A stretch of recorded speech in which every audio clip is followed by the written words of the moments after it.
கர்த்தர் நல்லவர். ஹல்லேலூயா.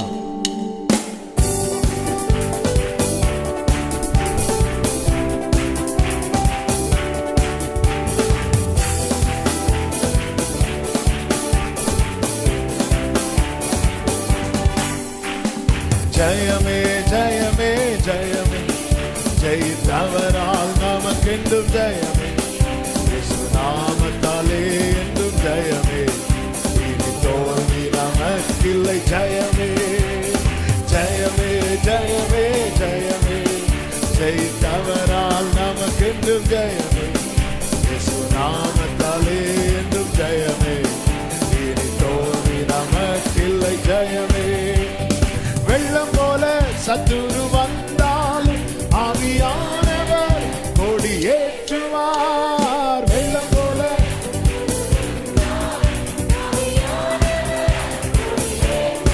அவன் தண்ணீர்கள் உடைந்து ஓடுவது போல் சத்துருவை சிதறடிப்பார். தண்ணீர்கள் உடைந்து ஓடுவது போல் சத்துருவை சிதறடிப்பார். ஜெயமே ஜெயமே ஜெயமே, ஜெயித்தவரால் நமக்கென்றும் ஜெயமே, இயேசு நாமத்தாலே. விசுவாசத்தோடு விடுதலையோடு கைகளை தட்டி பாடுங்கள். ஆமென். ஜெயமே ஜெயமே ஜெயமே, ஜெயித்தவரால் நமக்கென்றும் ஜெயமே, இயேசு நாமத்தாலே.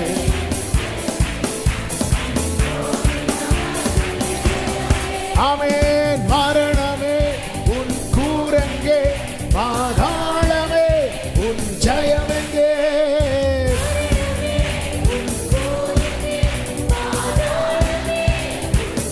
எல்லாரும் சொல்லுங்க. சிலுவையில் இயேசு வெற்றி சீரந்தான், ஜீவனின் இயேசு நம் ஜீவனின் பலன்.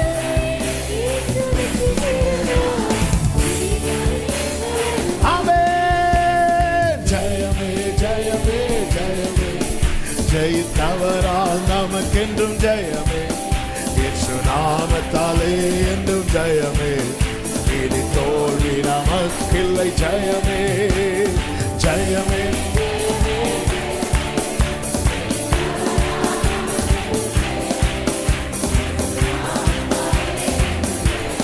Glory. ஆமென். எதிர்ப்புகள் எத்தனை இருந்தாலும் நாம் முன்னேற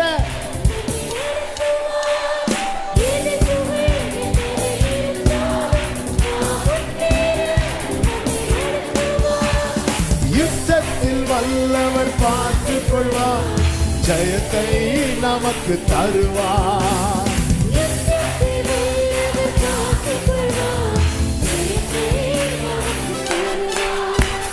ஜெயமே ஜெயமே ஜெயமே, ஜெயித்தவரால் நாமத்தாலே என்றும் ஜெயமே, இனி தோல்வி. ஆமென்.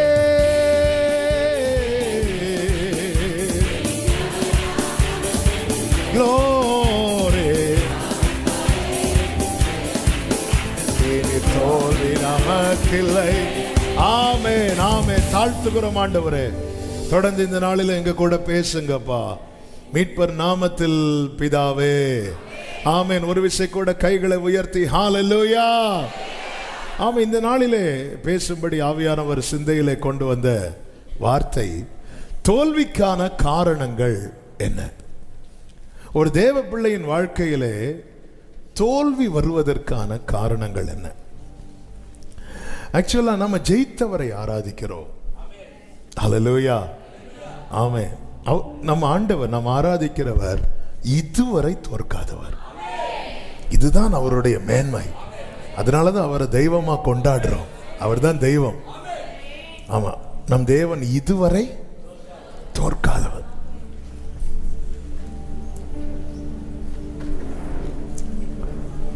என்ன நடந்திருக்குதா அவருடைய தோல்வியா இருக்கும் தெரியுமா? என்ன நடந்திருந்தா அவருடைய தோல்வியா இருக்கும் தெரியுமா? மனிதனை உண்டாக்கினதினால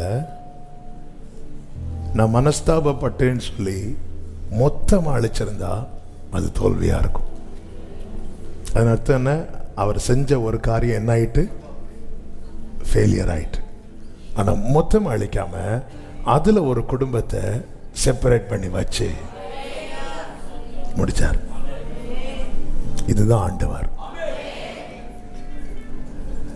இந்த கொஞ்சத்தை இப்போ சாத்தான் கையில் யோபுவின் ஜீவனையும் கொடுத்திருந்தா கர்த்தரை நம்பி இருந்தது என்ன இருக்கும் தெரியுமா? ஃபெயிலியர் ஆயிருக்கும். ஜீவனை மட்டும் விட்டுட்டு தொட்டு, ஏன்னா அதிலிருந்து திரும்ப எல்லாத்தையும் கொடுக்க என் ஆண்டவருக்கு. அதனாலதான் சொன்னேன், என் ஆண்டவருக்கு தோற்க தெரியாது. ஏன்னா அவர் எங்க உட்கார்ந்து இருக்கிறார் தெரியுமா? முன்னணையில் அல்ல. ஆமே, அல்லேலூயா. துணியில சுத்தி இல்லை, எல்லாம் வந்துட்டு போயாச்சு. இன்னும் நம்ம டிசம்பர்னா எங்க தான் பார்க்கிறோம்? அல்லேலூயா. நமக்கு டிசம்பர் ஆனா நமக்கு என்ன வேணும்? முன்னண வேணும். ஆமே, அல்லேலூயா. ஆமே. எல்லாம் வண்டி வண்டியா எடுத்து சுத்துவோம். எதுக்கு? அந்த முன்னணைய பார்க்க. அது அங்க சூப்பரா இருக்கு, இங்க பாருங்க, தப்பு கிடையாது, சந்தோஷம் இல்ல. ஆனா நிறைய பேர் என்னன்னா அதுக்கு முன்னாடி ஒரு ஹல்லேலூயா எப்படிங்க இருக்கும்? கொஞ்சம் இப்படி பாரு அவரை. நீ அவரை இப்படி பார்க்க தெரியாது. கேமரால ஜூம் பண்ணி தான் இயேசுவை பார்க்கணும். இந்த முன்னணையில் கொஞ்சம் இப்படி பாரு, கீழே விழுந்துற. யோவான் இப்படி பார்த்தார், திரும்பி பொத்துன்னு கீழே கிடக்கிறான். யோவானே மார்பில் சாய்ந்திருக்கிறவனே அவரை மார்பில் பொற்கச்சை கட்டினவரை நின்று அதை பார்த்தோன்னே கீழே விழுந்தான்னா நம்ம எல்லாம் பார்த்து என்னாக போறோம்னு எனக்கு ஒரு ஆமென். ஆண்டவரே இப்போ வாரும், நான் வந்தேன்னா நான் வாரேன், வா பேசுவோம், வா ஆண்டவரே. ஹல்லேலூயா. எலியா கிட்ட கர்த்தருக்கு முன்பாய் நிற்கிற நான் அப்படி சொன்ன எலியா கிட்ட கர்த்தர் இப்படிதான் பேசுறாரு தெரியுமா? மெல்லிய சத்தமா.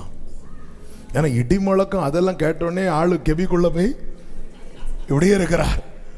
அதனால மெல்லிய சத்தமா. அதனாலதான் சங்கீதம் 20 எடுக்க வேண்டாம் 9 சொல்லப்பட்டிருக்கிறது, கர்த்தருடைய சத்தம்.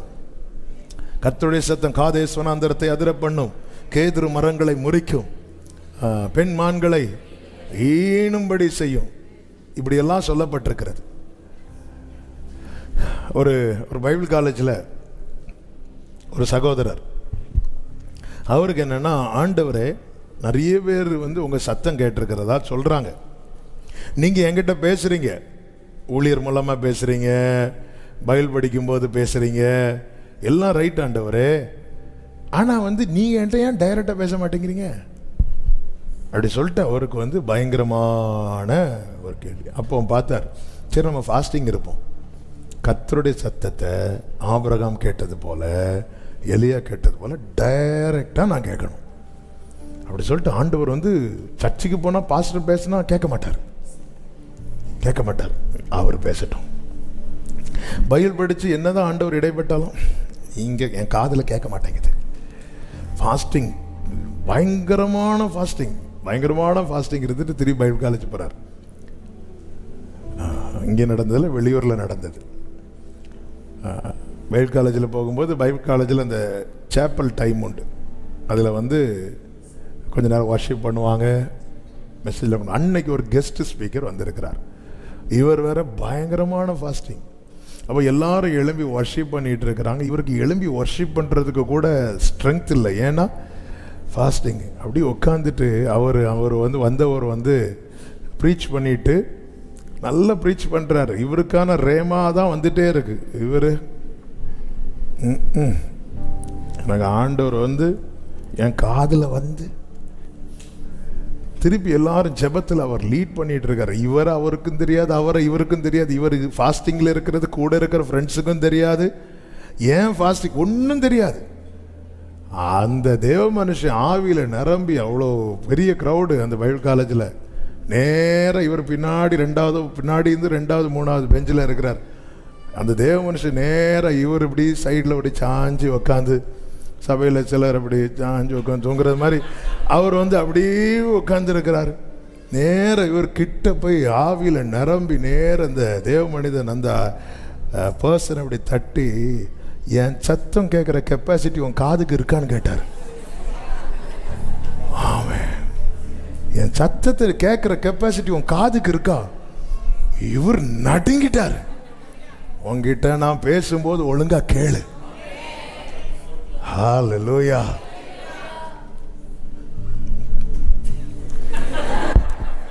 ஒழுங்கா கேளுங்க. அது எங்களுக்கு இவரெல்லாம் பேசக்கூடாது, எங்களுக்கு. ஆமென். ஹல்லேலூயா. நம்ம காதுக்கு பாருங்க, கொஞ்சம் முன்னாடி ஒரு பேஸ் சவுண்டு கிர்ன்னு வந்ததும் எல்லாருக்கும் கிர் ஆயிட்டா, ஒரு மாதிரி ஆயிட்டல. இவ்வளோதான் நமக்கு. நம்மக்கிட்ட எப்படி பேசணுமோ. பெரிய தீர்க்கதரிசி யோனா கிட்ட பேசினார், யோனாவை விழுங்க மீன் கிட்ட பேசுகிறார். அதுக்கப்புறம் ஒரு ஆமணக்கு செடியை வளர விட்டு அந்த ஆமணக்கு செடியை அழிக்க கர்த்தர் ஒரு பூச்சி கிட்ட பேசுகிறார். எல்லார்கிட்டையும் ஒரே லாங்குவேஜில் பேசியிருந்தா ஒரு ஆளுக்கு புரிஞ்சிருக்கும், மற்றவைகளுக்கு புரிஞ்சிருக்காது. மீன் கிட்ட எப்படி பேசணும்? நம்ம மீன் கிட்ட எப்படி பேசுவோம்? இந்த மீன் ரொம்ப நல்லா இருக்கு அப்படிதான் பேசணும். மீன் கிட்ட எப்படி பேசுவோம்? அதுக்கு எப்படி பேசினா புரியும்? அது நமக்கு தெரியுமா? தெரியாது. அவருக்கு தெரியும். அவர் மீனுக்கு கட்டளையிட்டார்ன்னு இருக்கு. இந்த கப்பல் போயிட்டு இருக்கு, புயல் அடிக்கும் போதே மீன் நினைச்சிருக்கும் இப்போ தூக்கி போடுவாங்கன்னு. அவன் உள்ள கடந்து சொக உறக்கும். இந்த மீன் கூடவே டிராவல் பண்ணியிருக்கோம். இவர் வேற கட்டில் போட்டார். இவனை தூக்கியும் உள்ள லேசுப்பட்ட ஆளாக இருக்க மாட்டான். இந்த யோனாவால் மீனும் 3 நாள் ஃபாஸ்டிங். மீனுக்கு டைஜஸ்டர் ஆகலை. அப்போ தான் தெரியும், ஆண்டவரே இந்த ஆட்களை வச்சு நீங்கள் எவ்வளோ சமாளிக்கிறீங்க ஆண்டவரே, எங்களால் 3 நாள் கூட சமாளிக்க முடியல. ஆமே. ஹல்லேலூயா. யோனா ஜெபத்தையும் கேட்டிருப்பார், மீனுக்கு ஜெபத்தையும் கேட்டிருப்பார். எத்தனை ஆகாரம் இந்த மீனுக்கு முன்னாடி போயிட்டு இருக்கும். ஆமே. அதே போலதான் தானியேலை சிங்கக்கவியில் தூக்கி போட்டதும் அந்த சிங்கத்துக்கெல்லாம் எப்படி இருந்திருக்கும். எப்பாடா நல்ல ஒரு சாப்பாடு கிடைக்குது, கர்த்தர் வாயை அடைத்தார். சிங்கம் நினைச்சிருக்கும், தானியேலே எங்களுக்கும் ஃபாஸ்டிங். அதனால தான் அடுத்த நாள் தானியேல் சிங்கக்கவியில் விழுவதற்கு காரணமாக இருந்தவங்களை தூக்கி போட்டாங்களாம். அவங்க கீழே விழுறதுக்குள்ள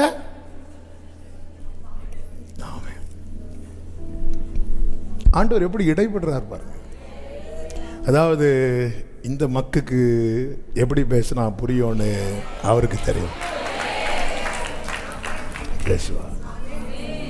நீர் பேசாவிட்டால் நான் உடைந்து போவே, குலைந்து போவே.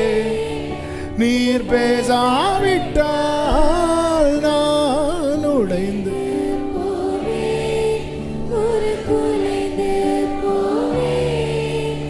என் கூட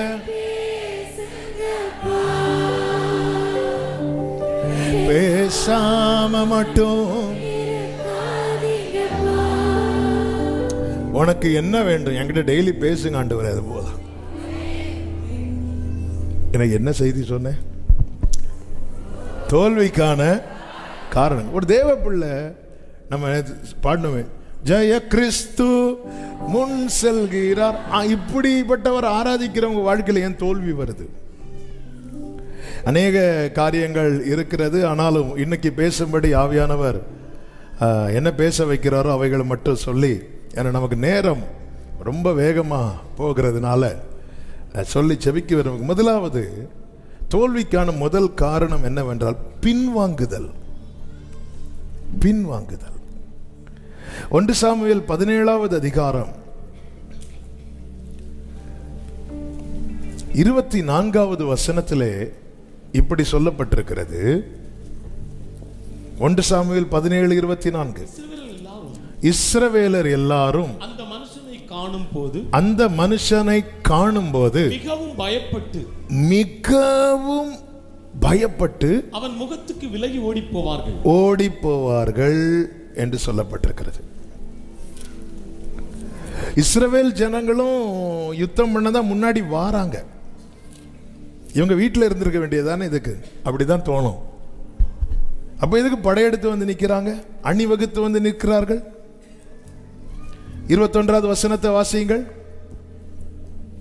இஸ்ரவேலர் பெலிஸ்தரும் ஒருவருக்கு எதிராக ஒருவர் அணிவகுத்துக் கொண்டிருந்தார்கள். பெலிஸ்தியர் வந்து நின்னா இஸ்ரவேலரும் வந்து நிக்கிறாங்க. இப்படி பெலிஸ்தியர் வந்து இவங்க ஒருவருக்கு ஒருவர் எதிராக. அவன் அங்கிருந்து ஏய்னா இவன் இங்கிருந்து ஏம்பா. இப்படி நிற்கும் போது நல்லா தான் போயிட்டு இருக்கு. திடீர்னு ஒருத்தன் இடையில வந்து நிற்பான். இப்படி உடனே இவங்க பாய் பின்வாங்கிட்டாங்க. இப்படி ஒரு நாள் 2 நாள் அல்ல, 40 நாள். ஏன் இந்த பெலிஸ்தியனை ஜெயிக்க முடியவில்லை? பின்வாங்கிறதுனால. வேதம் சொல்லுகிறது, நீங்கள் கெட்டு போக பின்வாங்குகிறவர்களாய் இராமல். எபிரேயர்ல இருக்கு நினைக்கிற, ரெஃபரன்ஸ் எடுக்கல. ஆத்துமா ஈடேற விசுவாசிக்கிறவர்களாய் இருக்க வேண்டும். கெட்டு போக. அப்போ நம்ம எல்லாம் நல்லதான் புறப்படுறோம், அவர் ஜெயக்கொடி ஏற்றுவார்னு புறப்படுறோம். ஆனா சில விஷயத்தை பார்க்கும்போது ஒரு ஸ்டெப் அப்படியே பேக்ல வரும். நம்ம பேக்ல வர்றதை தான் பிசாசன் அவன் யூஸ் பண்ணி அவன் ஃப்ரெண்ட்ல வந்துட்டு இருப்பான். தாவீது பாருங்க, முன்னாடி போகிறான், கோலியாத் இடறி விழுறான். சத்துருவை விழ வைக்க ஒரு தேவ பிள்ளை ஒரு நாளும் இந்த பின்னாடி ஸ்டெப் எடுத்து வச்சிடக்கூடாது. எடுத்து வச்சிட்டோம்னா அந்த கேப்ல பிசாசு வந்து நிக்க பார்ப்பான். போராடிட்டோம், சில காரியத்துக்காக போராடி போராடி நிக்கிறோம். மோசையின் கை கீழே விழுந்தது அமலேக்கின் கை. அப்போ அமலேக்கினை பாத்தீங்களா, அவன் அது வரைக்கும் அடி வாங்கிட்டு தான் இருக்கிறான். அடி வாங்கிட்டு இருந்தாலும் அவனுக்கு நம்பிக்கையை பாருங்க, எப்படியும் கொஞ்ச நேரத்தில் மோசையின் கை கீழே போகும். இன்னைக்கு ஜோம் பண்றான், நாளைக்கு ஜோம் பண்றான்னு பார்ப்போம். இந்த 30 நாள் ஜோம் பண்ணுவோம், 31வது நாள் பார்க்கலாம். அவன் வெயிட் பண்றான், அவனுக்கு நம்பிக்கையை பாருங்க. அதான் அவன் எவனை விழுங்கலாம் என்று வகை தேடி, அவனுக்கும் நம்பிக்கை இருக்கு. எவனாவது ஒருத்தன் கண்டிப்பா மாட்டுவான், விழுங்கிடலாம் விழுங்கிடலாம். என்ன நம்பிக்கை. அதான் பிசாசுகளும் வசனத்தை விசுவாசித்து என்ன செய்தான்? நடுங்குது. ஆனா என்ன பிரச்சனைன்னா, அவங்க பிசாசின் விசுவாசத்துக்கும் நம்ம விசுவாசத்துக்கும் என்ன வித்தியாசம்னா, பிசாசின் விசுவாசத்தினால ஒரு பிரயோஜனம் கிடையாது. நம்ம விசுவாசத்தினால உலகத்தையே ஜெயிச்சிடலாம். காரணம், நமக்குள்ள விசுவாசத்தை துவங்கினது ஜீசஸ். ஆமென் சொல்லுங்க பார்க்கலாம். அல்லேலூயா. எல்லாருக்கும் நம்பிக்கை இருக்கு, எல்லாருக்கும் நம்பிக்கை இருக்கு, ஏதோ ஒரு வகையில் நம்பிக்கை இருக்கு. ஆமென். ஆனா நமக்குள்ளே உண்டான நம்பிக்கை என்பது இயேசுவால் துவக்கப்பட்டது. அல்லேலூயா. ஆமென். அப்ப பின்வாங்குகிற அனுபவம் என்பது சத்துருவை நம்முடைய வாழ்க்கையில முன்னேற வைக்கிற. நாம் பின்வாங்க பின்வாங்க சத்துரு முன்னேறி கொண்டே இருக்கிறான், முன்னேறி கொண்டே இருக்கிறான். என்னுடைய ஜெப ஜீவியத்தில் நான் பின்னாடி போயிட்டேன்னா சத்துரு ஒரு ஸ்டெப் எடுத்து ஃப்ரண்ட்ல வைக்கிறான். அதனால நீ கெட்டு போக, ஒருத்த பின்வாங்கிட்டானால அவன் கெட்டு போக போறான்னு அர்த்தம். ஏன்னா பிசாசானவன் கெடுக்கிறவன், அழிக்கவும் கொல்லவும் திருடவும் அழிக்கவும் கொல்லவும் வருகிறான். நியாயாதிபதிகள் 20வது அதிகாரம், அந்த சம்பவத்துக்குள் நான் போகவில்லை, அந்த வார்த்தையை சொல்வதற்காக இதை எடுக்கிறேன். பென்யமீன் கோத்திரத்தாரில் உள்ள சில பேலியாளின் மக்கள்னா மோசமானவங்க. இந்த கூட்டத்திலையும் சில மோசமானவங்க இருக்காங்க அப்படின்னு சொல்லுவாங்கல்ல. அவர்கள் செய்த ஒரு தகாத செயல் இஸ்ரவேலின் மற்ற கோத்திரத்தில் இருக்கிற எல்லாரையும் பாதித்தது. உடனே அந்த இஸ்ரவேலர் என்ன பண்ணுவாங்க அப்படின்னா, அந்த பென்யமீன் கோத்திரத்தாரை கூப்பிட்டு சொல்லுவாங்க, இந்த செயலை செய்தவங்களை எங்க கிட்ட கொடுத்துருங்க, அவங்கள நாங்கள் பனிஷ் பண்ணணும், அவர்களை தண்டிக்கணும். இப்படி ஒரு துரோகமான செயலை செஞ்சிருக்கிறாங்களேன்னு சொல்லும்போது பென்யமீன் கோத்திரத்தார் என்ன பண்ணுவாங்கன்னா, அப்படியெல்லாம் முடியாதுன்னு சொல்லிட்டு இஸ்ரவேல் கோத்திரத்தாரில் சிலரை வெட்டிடுவாங்க. நான் இந்த வார்த்தையை சொல்லும் போதே ஒரு காரியத்தை சொல்லுங்க, பிரச்சனை சின்னதாக இருக்கும் போதே சால்வ் பண்ண பார்த்துடணும்.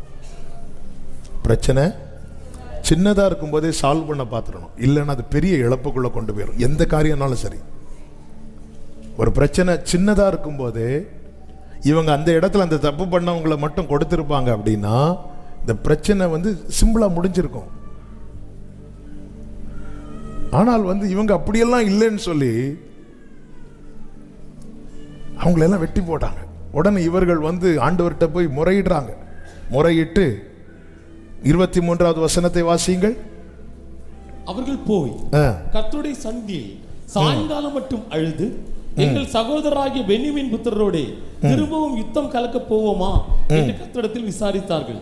அப்பொழுது கர்த்தர் அவர்களுக்கு விரோதமாய் போங்கள் என்றார். இப்போ அந்த பென்யமீனருக்கு விரோதமா இவங்க யுத்தம் பண்ண போகிறாங்க. 39வது வசனத்திலே சொல்லப்பட்டிருக்கிறது, ஆகையால் இஸ்ரவேலர் யுத்தத்தில் பின்வாங்கின போது, நான் வாசிக்கிறேன், முந்தின யுத்தத்தில் நடந்தது போல அவர்கள் நமக்கு முன்பாக முறிய அடிக்கப்படுகிறார்களே என்று சொல்லி இஸ்ரவேலரில் ஏறக்குறைய 30 பேரை வெட்டவும் கொல்லவும் தொடங்கினார்கள். அப்போ இப்போ 2 கூட்டத்துக்கு ஃபைட் நடக்குது. ஒரு கூட்டம் பின்வாங்கினதும் இன்னொரு கூட்டத்துக்கு எப்படி நம்பிக்கை வருது பாத்தீங்களா? இஸ்ரவேலர் பின்வாங்கின போது, இங்கே பென்யமீனும் எல்லாம் சேர்த்து தான் இஸ்ரவேலர். ஆனால் இப்போ பென்யமீனர் செப்பரேட்டா நிற்கிறாங்க. இப்போ மீதி 11 கோத்திரத்தார் அந்த பென்யமீனருக்கு விரோதமாய் வர்றாங்க. அவங்க பின்வாங்கிறதுக்கு ரீசன் உண்டு. அவங்க சில காரியத்தை அடையாளமாக வைத்திருக்கிறார்கள் அந்த காரியத்தை செயல்படுத்துவதற்கு. ஆனால் இந்த வார்த்தைக்காக இதை எடுத்து, இஸ்ரவேலர் பின்வாங்கினதும் அவங்க வந்து 30 பேரை வெட்டிட்டாங்க. அப்படி வெட்டிட்டு இருக்கும் போது பட்டணத்துக்கு தீ வைக்கிறாங்க இவங்க. உடனே பென்யமீனியர் பின்னாக பார்த்தார்கள். 40வது வசனம், பட்டணத்திலிருந்து புகையானது ஸ்தம்பம் போல உயர எழும்பின போது பென்யமீனர் பின்னாக பார்த்தார்கள். அப்பொழுது பட்டணத்தின் அக்கினி ஜுவாலை வான பரியந்தம் எழும்பிட்டு. இந்த நேரத்தில் 41வது வசனம், பின்வாங்கின இஸ்ரவேலர் திரும்பிக் கொண்டார்கள் என்று இருக்கிறது. நல்ல கவனமா கேளுங்க. அப்படி பின்வாங்கினதும் பென்யமீனர் வந்து 30 பேர் வெட்டிட்டாங்க. பின்வாங்குறவங்க திரும்புறாங்க, எதிர்க்கிறாங்க. எதிர்த்ததும் அந்த வசனத்தில் சொல்லப்பட்டிருக்கிறது 41, பென்யமீன் மனுஷரோ தங்களுக்கு விக்கினம் நேரிட்டதை கண்டு திகைத்து. இஸ்ரவேலர் திரும்பினதும் பென்யமீனருக்கு என்ன வந்துட்டு தெரியுமா? ஆமே, நீ பின்வாங்க சத்துரு முன்னேறி கொண்டே இருப்பான். நீ பின்வாங்கிறத விட்டுட்டு திரும்ப ஒரு ஸ்டெப் எடுத்து வச்சேன் ஐயா. எங்க தாவீது கோலியாத்து கூட 2 நாள் 3 நாள் 40 நாள் ஃபைட் பண்ணல. ஒரே நாள் தான், ஒரே அடிதான். வேதம் என்ன சொல்லுகிறது? பிசாசுக்கு எதிர்த்து நில்லுங்கள்,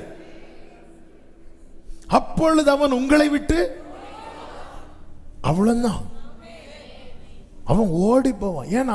அவன் தோற்றுட்டான். அவனுடைய எல்லாவற்றையும் ஆண்டவர் சிலுவையிலே அடிச்சிட்டாரு. ஆனா அவன் எல்லாம் இருக்கிறது போல காட்டுவான், வந்து கனவுல வந்து மிரட்டுவான், நாளைக்கு உன் கதையை முடிப்பேன்.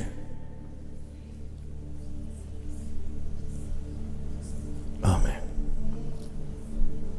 ஏன்? அவன் பொய்யனும் பொய்க்கு பிதாவுமா இருக்கிறான். அவன் அப்படிதான் பேசுவான். ஒன்னு நான் இதுல போய் விழத்தள்ளுவேன் பாரு அப்படின்னு நம்ம அதை நினைச்சிட்டே போய் விழுவோம். விழுந்துட்டு உடனே வந்து பிசாசு சொன்னது போல என்ன விழ, அவனுக்கு இருக்கிற சந்தோஷம்.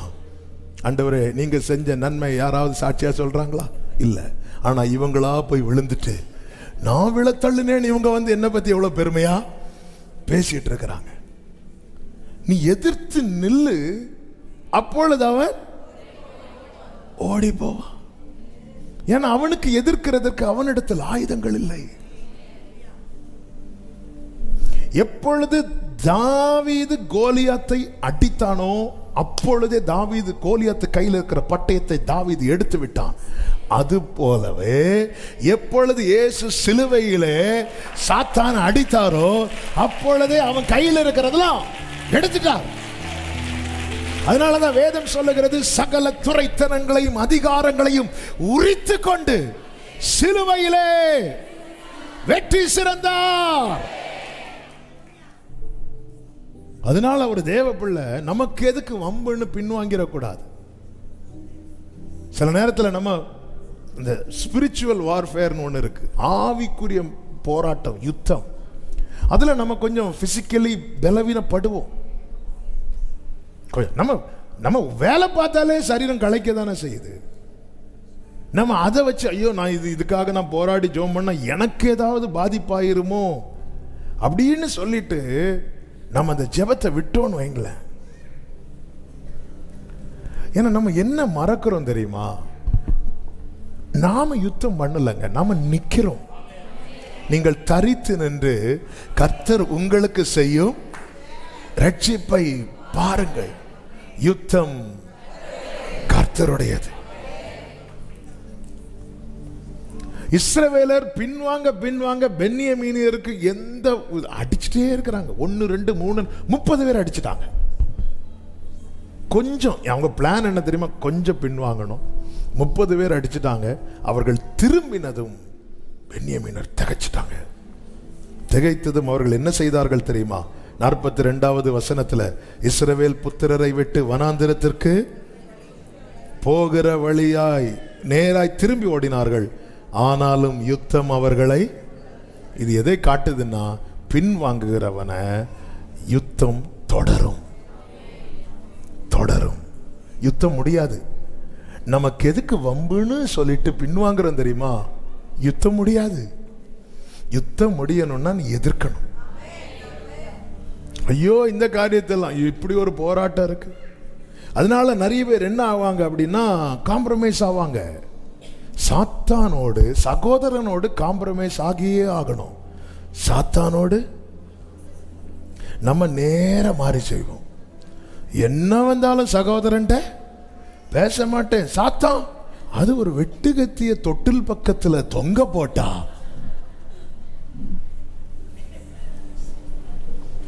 என்னெல்லாம் பண்றோம். ஆமென். ஏங்க நான் மற்றவர்களை சொல்லல, நான் தேவனை ஆராதிக்கிற தேவ பிள்ளைகளை சொல்றேன். ஆமென். தொட்டில் பக்கத்தில் என்னெல்லாம் கட்டி போட்டிருக்கோம்? ஆமென். நம்மளை பிடிச்சு கட்டி போடணும். ஹல்லேலூயா. ஆமென். சிலர் பார்த்துருக்கீங்களா, வீடு வேலை நடக்கும்போது ஃப்ரெண்டில் இப்படி ஒன்று மாட்டி வச்சிருப்பாங்க. அதை பார்த்த உடனே எனக்கு வேறு டவுட்டாக இருக்கும், ஒரு ஓனருக்கு ஃபோட்டோவா? நம்மளா என்ன பண்ணா அவனை சால்வ் பண்ணலாம்? என்ன பண்ணலாம்? பின்வாங்குகிறவனை யுத்தம் தொடரும்.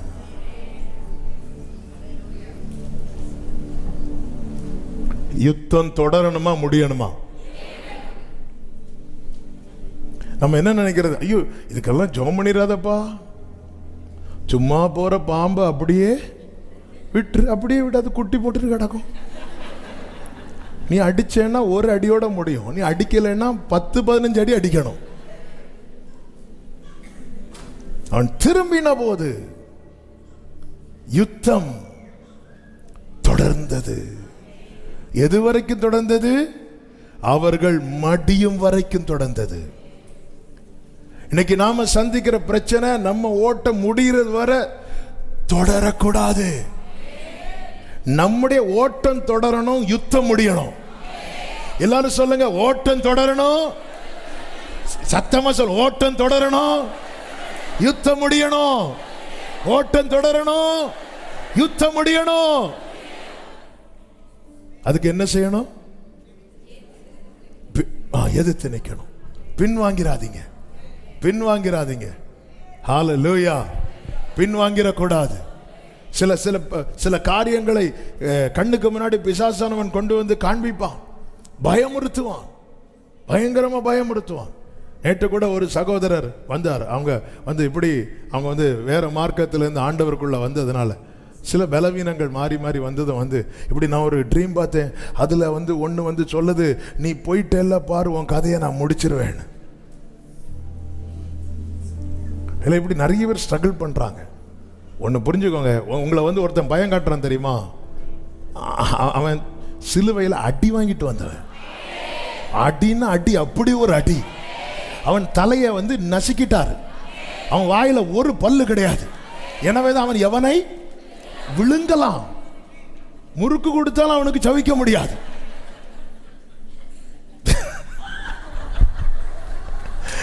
என் இயேசு சிலுவையில் வெற்றி சிறந்தார்.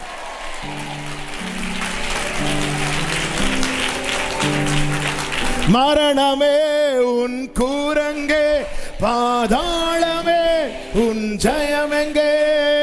மரணமே உன் கூரங்கே, பாதாளமே உன் ஜெயமெங்கே. சிலுவையில் இயேசு வெற்றி சிறந்தார், ஜீவனின் பலனுமானார்.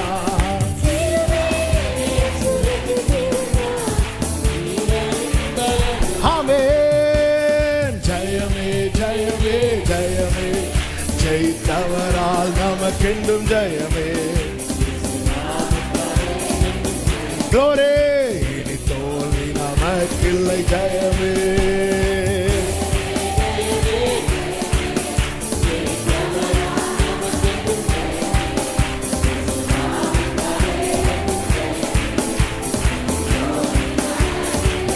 ஆமென். உங்களில் ஒருவன், கோலியாத்துடைய சேலஞ்ச் அதானே, வந்து என்ன ஜெயிக்கட்டும். யாரும் போகல, பின்னாடி போயிட்டாங்க. பின்னாடி போனதும் கோலியாத்து போயிட்டான். அவன் கோலியாத்து முடிச்சிட்டு போயிட்டான். எப்பாடா போயிட்டான். அடுத்த நாள் காலில் வந்து நிற்கிறான்.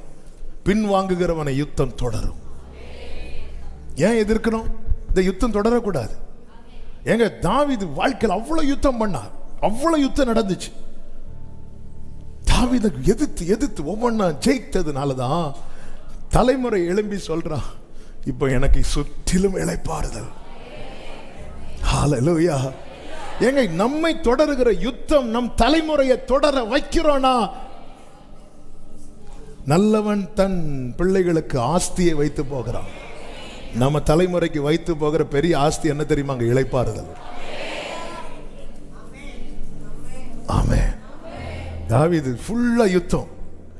2 ராஜாக்கள்ல தானே சாலமோன் அந்த வார்த்தையை சொல்லுவார். 2 ராஜாக்கள் 1 ராஜாக்கள். Thank you holy spirit. 5வது அதிகாரம் 3வது வசனம் 4வது வசனம். என் தகப்பனாகிய தாவீதின் சத்துருக்களை கர்த்தர் அவருடைய பாதங்களுக்கு கீழ்ப்படுத்தி விடுமளவும் அவர்கள் தம்மை சுற்றிலும் செய்கிற யுத்தத்தினால், அவர்கள் தம்மை சுற்றிலும் செய்கிற யுத்தத்தினாலே. யுத்தம். தாவீது சத்துருக்களோட காம்ப்ரமைஸ் ஆகல, யுத்தம் பண்ணி. அந்த யுத்தம் பண்ணதுனால கர்த்தர் என்ன செய்தார்? அவருடைய பாதங்களுக்கு சத்துருக்களை கீழ்ப்படுத்தினார். நீ யுத்தம் பண்ணா யுத்தத்தில் கர்த்தர் தான் நின்று செய்ய போகிறார். கீழ்ப்படுத்தினார். தாவீது நேர பெலிஸ்தியன் கிட்ட ஓடி போய் பெலிஸ்தியன் காலில் விழுந்து, தயவு செய்து ஆவேசப்பட்டு வந்துட்டேன், நீங்க வந்து பாருங்க நீங்க என்ன சைஸு, எனக்கெல்லாம் ஒன்றும் பண்ண முடியாது. அப்படியா? இல்லை, சுத்தி யுத்தம் நடக்குது. அடுத்த தலைமுறை எழும்பி நின்று சொல்லுகிறான். 4வது வசனம். ஆனாலும் இப்பொழுதோ தேவனாகிய கர்த்தர் எங்கும் எனக்கு எங்கும். தாவீது எங்க யுத்தம் பண்ணார்? தம்மை சுற்றிலும். சுற்றிலும் சுற்றிலும் யுத்தம் நடக்குது. அடுத்த தலைமுறை வந்து நின்று சொல்றாங்க, என்னை சுற்றிலும் என்ன இருக்கு தெரியுமா? இளைப்பாறுதல். ஹல்லேலூயா. அதனாலதான் அடிக்கடி சொல்லுவேன், நீங்க நின்று கண்ணீர் வடிக்கிற பாதையில உங்க தலைமுறை வாழ்ந்திருக்கிறதை நீங்கள் பாருங்க. ஹல்லேலூயா. ஏங்க அதாவது எக்ஸ்ட்ரா வேலைக்கு போகிறதுக்கு ரீசன் என்ன? கல்யாணத்துக்கு முன்னாடி வர அல்லது கல்யாணம் ஆகும்போது கூட காலையில் வேலைக்கு போயிட்டு ஈவினிங் வீட்டுக்கு வரவங்க, குழந்தை பிறந்ததும் நைட்டு இன்னொரு டியூட்டி பார்க்க ரீசன் என்ன? பிள்ளைக்காக தானே. ஆமென். நம்ம எதுக்கு வம்புன்னு பின்வாங்கன்னா யுத்தம் தொடரும். யுத்தம் தொடர்ந்தது என்று பைபிள்ல இருக்கு. ஆமென். பின் வாங்கிட்டோம்னாலே முடிஞ்சது. எசேக்கியா ராஜாவை குறித்து 2 ராஜாக்கள் 18 சொல்லப்பட்டிருக்கிறது. இந்த எசேக்கியா ராஜா செம்மையானதை செய்தான் என்று 4வது வசனத்திலும், மேடைகளை அகற்றினான், நல்ல ஆண்டவரை நம்பினா, கர்த்தரை சார்ந்திருந்து கர்த்தருடைய கற்பனைகளை கை கொண்டு நடந்தான் என்று 6வது வசனத்தில் சொல்லப்பட்டிருக்கிறது. 7வது வசனத்தை இனி வாசியுங்கள். ஆகையால் கர்த்தர் அவனோடு இருந்தார், அவன் போகிற இடம் எங்கும் அவனுக்கு அனுகூலமாயிற்று. அடுத்த அவன் அசீரியா ராஜாவை சேவிக்காமல் அசீரிய ராஜாவை சேவிக்காமல் அவன் அதிகாரத்தை தள்ளிவிட்டான். அவன் அதிகாரத்தை தள்ளிவிட்டான். போ, நான் ஆண்டவரை தான் சேவிப்பேன். ஏன்னா இந்த அசீரிய ராஜா இன்னொரு பக்கத்தில் எல்லாரையும் ஜெயிச்சுட்டு வரான். இந்த அசீரிய ராஜா என்ன பண்றான் அப்படின்னா, இஸ்ரவேலில் பல இடத்துல அவன் கைகள் ஓங்கினது. வேதம் சொல்லுகிறது. 11வது வசனத்தை வாசியுங்கள். அசீரியா ராஜா இஸ்ரவேலை அசீரியாவுக்கு சிறைபிடித்துக் கொண்டு போய் இஸ்ரவேல்னா அந்த டைம் ரெண்டா தான் இருக்கு. யூதா தனியா இருக்கு, இஸ்ரவேல் தனியா இருக்கு. ரெகோபெயாம் நாட்களிலே அது பிரிந்தது. இப்போ யூதாவுக்கு ராஜாவாக எருசலேம்ல யார் இருக்கிறா அப்படின்னா எசேக்கியா இருக்கிறான். இஸ்ரவேலை அசீரியா பிடிச்சிட்டு போறான். இஸ்ரவேலை அசீரியா பிடிக்கிறதுக்கு ரீசனும் அங்க சொல்லப்பட்டிருக்கிறது. 12வது வசனம், அவர்கள் தங்கள் தேவனாகிய கர்த்தருடைய சத்தத்துக்கு செவி கொடாமல் அவருடைய உடன்படிக்கையை கர்த்தரின் தாசனாகிய மோசே கற்பித்த யாவற்றையும் மீறி அதற்கு செவி கொடாமலும் அதன்படி செய்யாமலும் போனார்கள். வசனத்துக்கு மீறி போனாங்க, அதனால கர்த்தர் ஒப்பு கொடுத்தார். ஆனா இந்த எசேக்கியா அப்படி அல்ல. வேதம் சொல்லுகிறது 6வது வசனத்திலே கர்த்தர் கற்பித்த அவருடைய கற்பனைகளை கை கொண்டு நடந்தான். ஆனா என்னாச்சு அப்படின்னா, இஸ்ரவேலை பிடிச்சிட்டு இப்பொழுது எருசலேமை சுற்றி வந்து நிற்கிறான். உடனே ஆள் அனுப்பும் இந்த செய்தி கேட்டதும் எசேக்கியா முதல்ல என்ன சொல்லுகிறான் தெரியுமா? 14வது வசனம், அப்பொழுது யூதாவின் ராஜாவாகிய எசேக்கியா லாகீசில் உள்ள அசீரியா ராஜாவுக்கு ஆள் அனுப்பி நான் குற்றம் செய்தேன். என்னது? யார்கிட்ட சொல்றான்? காம்ப்ரமைஸ் ஆகிறான் பாருங்க. யாரு இந்த எசேக்கியா? நேற்று வர அசீரியனின் அதிகாரத்தை தள்ளி விட்டவன். அசீரியனின் அதிகாரத்தை ஒருத்தர் தள்ளி விடுறான்னா அவனிடத்துல கிறிஸ்துவின் சாயல் இருக்கு. உலகத்தின் அதிபதி வருகிறான், அவனுக்கு என்னிடத்தில் ஒன்றுமில்லை. எப்படி இருந்தவன்? ஆனா இப்ப என்ன பிரச்சனை? இஸ்ரவேலுக்கு நடந்ததை பார்த்துட்டான். இஸ்ரவேலுக்கு நடந்தது. இஸ்ரவேல் 10 கோத்திரம், இவங்க 2 பிரிஞ்சு இருக்கிறாங்க. 10க்கே நடந்துட்டுன்னா இந்த ஒண்ணுக்கு அங்க ஏன் நடந்துச்சு? அவன் வேதத்துக்கு எதிராக இருக்கிறான். நீ வேதத்துக்கு எதிராக இருந்தேன்னா நீ பயப்படுறதுல நியாயம் இருக்கு. நீ தான் அவருக்குள்ள இருக்கிற, நீ ஏன் பயப்படுற? உன் பக்கத்தில் 1000 உன் வலதுபுறத்தில் 10,000 விழுந்தாலும் அது அணுகாது. அவனுக்கே நடந்து. சிலர் வந்து சொல்லுவாங்க அவங்களே இப்படி பண்றாங்க. அந்த இடத்துல தான் நம்ம நீ இப்ப ரட்சிக்கப்பட்டு எவ்வளவு நாள் தான் ஆச்சு ஜெபத்துக்கு வந்து? அவங்களுக்கே இப்படியெல்லாம் வரும்போது நமக்கு புக்குன்னு இருக்கும். பேசாம படையெடுத்து போய் காலில் விழுந்துரும். இவன் ஆள் அனுப்பி சொல்றான், நான் குற்றம் செய்தேன், என்னை விட்டு திரும்பி. அவன் எப்படி போவான்? அவனே டவுட்ல சுத்திட்டு இருக்கான், இவனை தொடலாமா வேண்டாமா? நம்மளே வாலண்டியரா சொல்றோம் போயிரு. அவன் ஆவேசத்துல வரட்டும், பிசாசே போக மாட்டான். பிளீஸ் இப்படி சொன்னா எப்படி இருக்கும்? போவான் அவன். அவன் எப்படி சரண்டர் ஆகுறாரு? எல்லா தப்பும் இது நீ இப்படி ஆண்டவர்ட்ட எல்லாம் போய் சொல்லணும். ஆண்டவர்ட்ட என்ன சொல்றான் எசேக்கியா? சுவர்புறமா திரும்பி நான் உமக்கு முன்பாக உண்மை உத்தமமாய் நடந்தேன் என்பதை.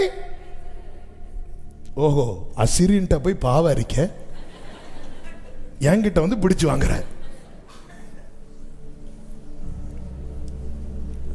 அடுத்து சொல்லுகிறான், நீர் என்மேல் சுமத்துவதை சுமப்பேன். நீங்க என்ன சொன்னாலும் செய்யறேன். ஓகே, நீ அங்க போய் மொட்டை போடு. ஓகே, ஒரு 25 மெழுகு வாங்கி அதுல கொடு. ஓகே, நீ என்ன சொன்னாலும் ஓகே. இந்த இந்த இந்த இடத்துல இவ்வளவு இடம் நீ செருப்பு போடாம நடக்கணும். ஓகே, நீர் என்ன சொன்னாலும் செய்யறேன். அப்படியே அசிரிய ராஜா யூதாவின் ராஜாவாகிய எசேக்கியாவின் மேல் 300 தாலந்து வெள்ளியையும் 30 தாலந்து பொன்னையும் கொடுத்தான். ஆதலால் சுமத்தினான். ஆதலால் எசேக்கியா கர்த்தரின் ஆலயத்திலும் அரண்மனையிலும் அகப்பட்ட, நீ உன் அரண்மனையிலிருந்து எடுத்துக்கொடு. அவன் எங்கிருந்து எடுத்து கொடுத்துட்டான் தெரியுமா? ஆலயத்தில். நானும் நீங்களும் கர்த்தருடைய ஆலயம். இதிலிருந்து ஒன்றை அசீரியனுக்கு கொடுக்க கூடாது. எதுக்குங்க உங்க கையை கிழிச்சு வச்சிருக்கிறீங்க? அது இப்படி பண்ணா அது வராதுன்னு சொன்னாங்க. எதுக்குங்க பச்சை குத்தி வச்சிருக்கிறீங்க? அது இப்படி செஞ்சா. ஆலயத்திலிருந்து எடுத்து கொடுக்கிறான். நாம் கிரயத்துக்கு கொல்லப்பட்டிருக்கிறோம்.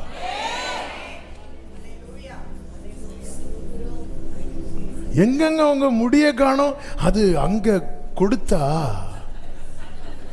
நேர்த்தி அவன் ஆலயத்திலிருந்து எடுத்து கொடுக்கிறான். அவன் ஆலயத்திலிருந்து எடுத்து கொடுத்தான். யார் இந்த எசேக்கியா? கர்த்தரை நம்பினவன், அதிகாரத்தை தள்ளினவன், ஆண்டவருக்காக நின்றவன். ஆனா சுத்தி நடக்கிறத பார்த்து நமக்கு எதுக்கு வம்பு? இவன் காம்ப்ரமைஸ் ஆனதும் அசிரியன் போயிட்டான் நினைச்சீங்களா? 17வது வசனத்தை வாசிங்க. ஆகிலும் அசீரிய ராஜா, இதான் சாத்தான், போக மாட்டான். நீ பின் வாங்கிட்டான்னா பிரச்சனை முடிஞ்சு நினைக்கிற. சரி சரி சரி, அதை கொடுத்து தொலை. என்ன என்ன என்ன ஒரு ஆடை அடிக்கணுமா? அடிச்சிரு. 2 ஆடா அடிச்சிரு. அவன் ஒன்னு அடிக்கிறது வரை வருவான். நம்ம என்ன நினைக்கிறோம்? இதை கொடுத்தா இதோட பிரச்சனை தீந்துரும்ல. நம்ம அவன் பொய்யன். நீ கொடுக்கிறத நான் வாங்கிடுவான். ஆகிலும் ஏன்னா உன்கிட்ட வாங்கி பழகிட்டான்ல, உன்கிட்ட வாங்கி பழகிட்டான்ல, இவன் இப்படி மிரட்டி மிரட்டி வாங்கிடலாம். நம்ம என்ன நினைக்கிறோம்? இந்த ஒரு காரியத்தை செஞ்சா அதுக்கப்புறம் நம்மளை தொந்தரவே பண்ண மாட்டான். அவன் விழணும். ஆமென். ஒரு பாயிண்டோட இன்னைக்கு முடியும் நினைக்கிறேன். இப்பதான் எசேக்கியாக்கு ஒண்ணுமே புரியல. இவன் நினைச்சா நான் அதை இதை செஞ்சா இந்த பரிகாரம் பண்ணா பிரச்சனை சால்வ் ஆயிருன்னு பார்த்தா பிரச்சனை தலைக்கு மேல போகுது. இப்பொழுதுதான் நம்ம அடிக்கடி மெடிடேட் பண்றது மாதிரி எசேக்கியா ஆலயத்துல போய் விழுந்து கிடக்கிறான். வஸ்திரத்தை கிழிச்சிட்டு நிருபத்தை விரிச்சு வச்சுட்டு போய், சேனைகளின் கர்த்தாவே, அவன் சொல்றதெல்லாம் கேட்டீங்கள? கேட்டேன்ப்பா. அவன் சொன்னதும் கேட்டேன், நீ சொன்னதையும் கேட்டேன். இதை ஃபர்ஸ்ட் தலையிலேயே கொட்டணும் போல இருக்கும். இதையும் முதலே வந்து விழ வேண்டியதானே? நீ இவ்வளோ நஷ்டம் உனக்கு வந்திருக்குமா? இவ்வளோ கஷ்டம் வந்திருக்குமா? ஏய், ஒரே ஒரு தூதனை நான் அனுப்புவேன். ஏன் இது ஒரு அனுப்பல? நீ எங்க போய் நிக்கிற? உன் பிரச்சனைக்கு ஒரு தூதனை அப்படி ஒரு இந்த பக்கம் ஒரு தூதன்ட்ட நீ போய் சும்மா ரவுண்ட் அடிச்சுட்டு வா, முடிஞ்சது. இவ்வளவு தான்ப்பா பிரச்சனை. நீ தானப்பா அதை பெருசாக்குன. பின்வாங்குதல் என்பது ஒதுங்கிறது மட்டும் இல்ல, நம்ம சத்துருவோடு ஒத்து போகிறதும். சத்துருவோடு ஒத்து போகுதுன்னு நான் சொல்றது சாத்தான. நமக்கு சத்துரு ஒரே ஆளுதான். யாரு? சாத்தான். என்ன பண்ணலாம்? இன்னைக்கு எல்லாம் சொல்லுவாங்க,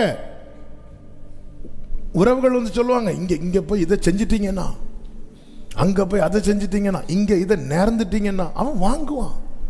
வாங்கி எல்லாம் சாப்பிட்டுட்டு ஏப்ப விட்டுட்டு திருப்பி வந்து நிற்பான். அப்படி டக் டக் டக். யாரு? டேய் நீயா? போக மாட்டேன். சுத்தி அவன் இதை ஃபர்ஸ்டே பண்ணியிருக்கலாம். ஃபர்ஸ்டே. நிறைய பேர் என்னை கேட்டுக்கொண்டிருக்கிற அன்பு சகோதரா சகோதரி, நம்ம என்ன பண்றோம்? இந்த பரிகாரம் பண்ணிட்டா பிரச்சனை முடிஞ்சிடும். முடியாது. பிசாசுக்கு வாழ வைக்கிற கேரக்டர் அவனுக்கு கிடையாது. அவன் சுபாவமே அழிக்கணும். ஆமென். எத்தனை பேர் அமெரிக்காவில் என்று நினைக்கிறேன், ஒரு ஒரு ஒரு குறிப்பிட்ட ஒரு சகோதரர், அவர் இந்த டாக்டர் ஃபீல்டா எந்த ஃபீல்டுன்னு தெரில,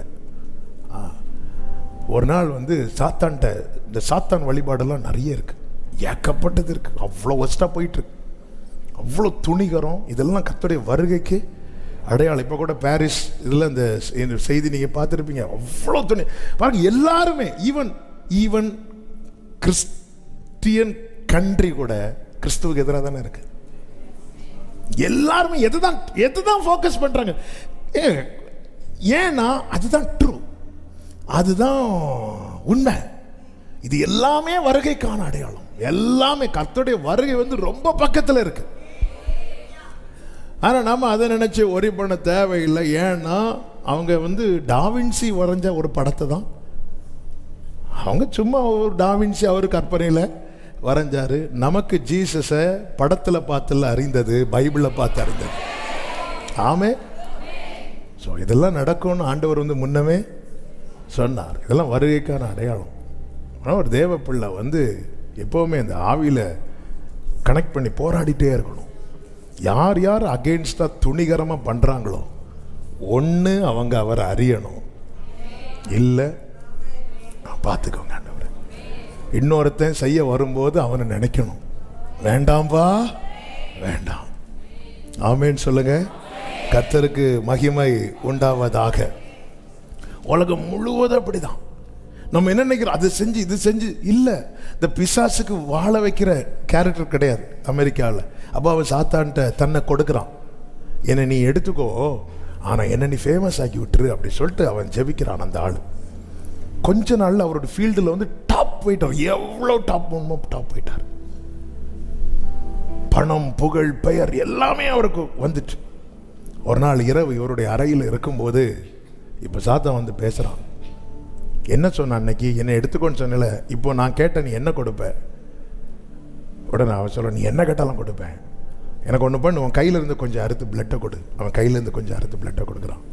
இந்த கையிலேருந்து அறுத்து பிளட்டை கொடு, இந்த கையிலேருந்து அறுத்து பிளட், எனக்கு பத்த மாட்டேங்குது, இன்னும் அறுத்து பிளட்டை கொடு. அவன் சரீரம் முழுவதும். அடுத்த நாள் அவன் ரூம் ஓப்பன் பண்ணி பார்க்குறாங்க, அவனே பிளேடை வச்சு ஃபுல்லாக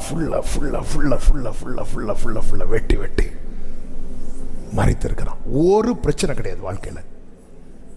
இதுதான் சாத்தான். சாத்தான் வந்து இயேசுவை சோதிக்கும் போது எருசலேம் தேவாலயத்தின் மேலே கொண்டு போய் நிறுத்திட்டு என்ன சொன்னான் தெரியுமா? தாள குதியம். நிறைய கேம்ஸ் இப்போல்லாம் எப்படின்னு தெரில, இப்போ அந்த நியூஸ் கொஞ்சம் குறவுன்னு நினைக்கிறேன்.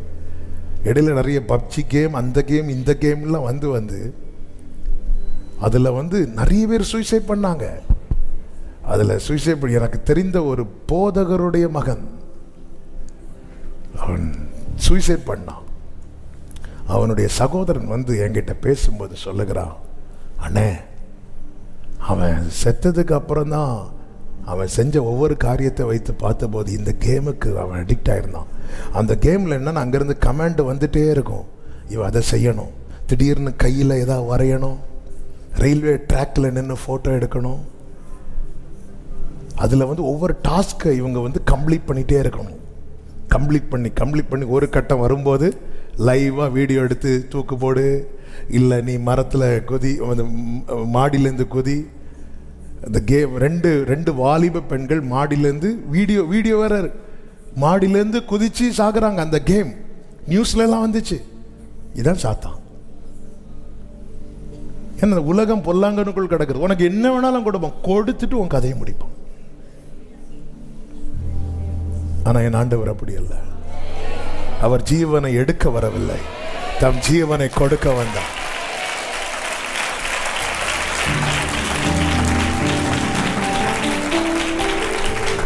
இவன் காம்ப்ரமைஸ் ஆகி பார்த்தா முடியல. எங்க எல்லாத்தையும் கொடுத்தான் இருக்கு.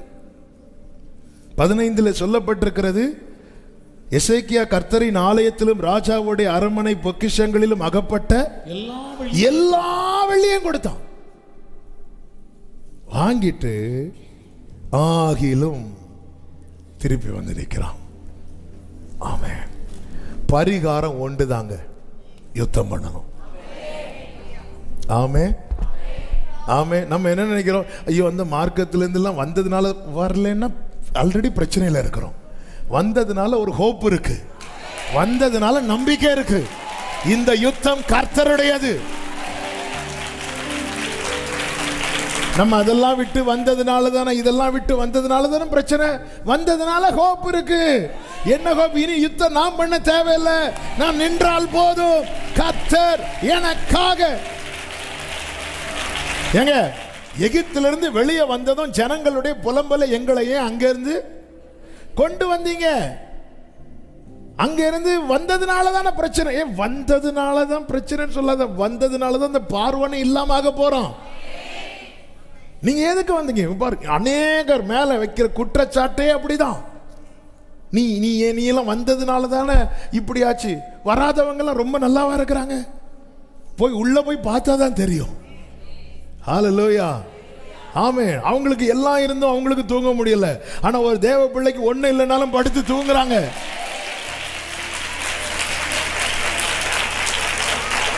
ஹல்லேலூயா. அவங்களுக்கு ஒரு பிரச்சனைன்னா அவங்க ஒரு இரவு தாண்ட மாட்டாங்க, சூசைட் பண்ணிடுவாங்க. ஆனா இன்னும் நாம நிர்மூலமாகாம இருக்கிறோம். ஆமாவா இல்லையா? ஹல்லேலூயா.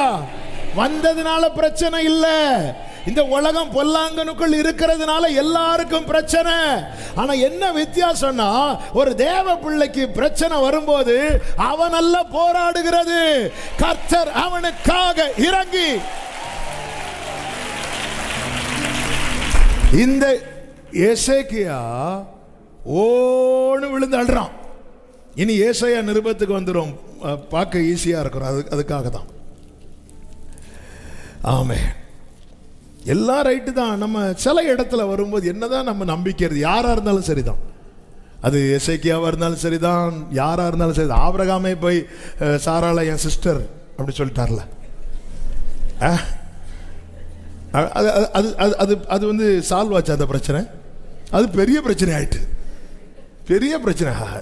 சிஸ்டர் சிஸ்டர் நீங்க, நான் பிரதர். சர்ச்சிலேருந்து நாங்கள் பிரதரும் சிஸ்டருமா வந்திருக்கிறோம். ஆமாம். சில கேட்பாங்க, நீங்கள் ஃபாதரா? ஆமாம், 2 பிள்ளைகளுக்கு. இவங்க சிஸ்டர். சிஸ்டர் சிஸ்டர் சாரா வாங்க வாங்க. ஓ சிஸ்டரா, ரைட்டு. பெரிய பிரச்சனை ஆயிட்டு. நைட்டு சொப்பனத்தில் ஆண்டவர் பேசுறாரு. அது யார்? அமலேக்கா. ஆதியாகமம் 20வது அதிகாரத்தில் அபிமலேக். அபிமலேக் அமலேக்கான்னு கேட்டால் நீங்கள் ஆமான்னு சொல்கிறீங்க. கர்த்தர் ஆபிரகாம் தன் மனைவியாக சாராளை 2வது தன் சகோதரி என்று சொன்னதினாலே. ஆபிரகாம் சொன்னதே எதுக்கு அப்படின்னா, இவர் மனைவின்னு தெரிஞ்சா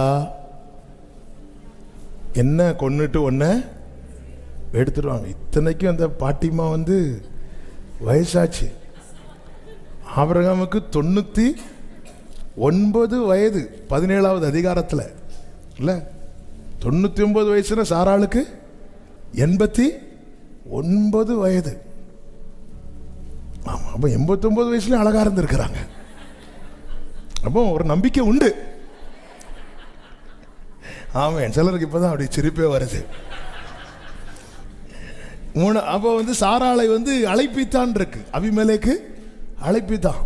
3வது வசனத்தை பாருங்கள். தேவன் இரவில் அபிமெலேக்குக்கு சொப்பனத்திலே தோன்றி, நீ அழைப்பித்த ஸ்திரீ நிமித்தம் நீ செத்தாய். அபிமெலேக்கு ஒன்றும் புரியல. நீ அவ்வளவுதான். நைட்டு அபிமெலேக்கு ஆண்டவர்கிட்ட எழும்பி கேட்கிறான், ஆண்டவரே நீதி உள்ள ஜனங்களை அழிப்பீரோ? இவள் தன் சகோதரி என்று அவன் என்னோட சொல்லவில்லை. ஆண்டவர் அவனுக்கு ஒரு அடியாவது கொடுத்துட்டு வாங்க ஆண்டவரே. சும்மா இருந்தேன். வந்ததும் சிஸ்டர் சாரானா. அடுத்த நாள் அபிமெலேக்கு ஆபிரகாம் கூடுறான், இங்க வா. இது யாரு? அது எங்களுக்கு மனைவி தான், இருந்தாலும் இன்னொரு வகையில் எனக்கு இந்த வகையெல்லாம் வகைக்காகாது. அது எனக்கு இன்னொரு வகையில். ஹல்லேலூயா. ஏங்க அவர் பார்த்து பாருங்க, கடலாழத்திலும் அக்கினி சூளையிலும் உன்னை காத்திடும் பலவானன்றோ, விஷ சர்ப்பங்களும்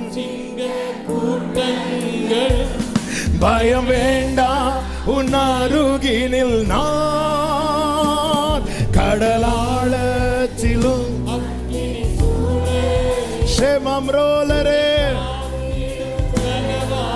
க்ளோரே, விஷ சர்ப்பங்களும் ஆமே.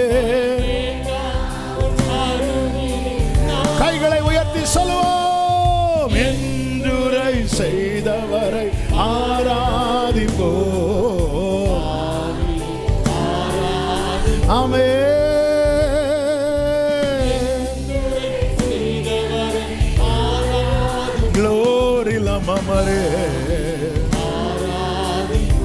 இப்ப எசேக்கியா என்ன பண்றார் தெரியுமா? பரிகாரத்துக்கண்டு பல காரியம் செய்து பார்த்தான்.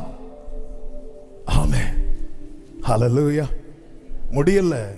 அவன் வாங்குறது வரைக்கும் பிரச்சனை இல்லை, வாங்கிட்டு திருப்பி ஏப்பம் விட்டுட்டு திருப்பி வரான், சுத்தி நிக்கிறான், சுத்தி நின்று கண்ணா பின்னான்னு திட்டுறான். என்னெல்லாம் சொல்லி அசிங்கப்படுத்த முடியுமா? நீங்க அதை படிச்சீங்கன்னா தெரியும்.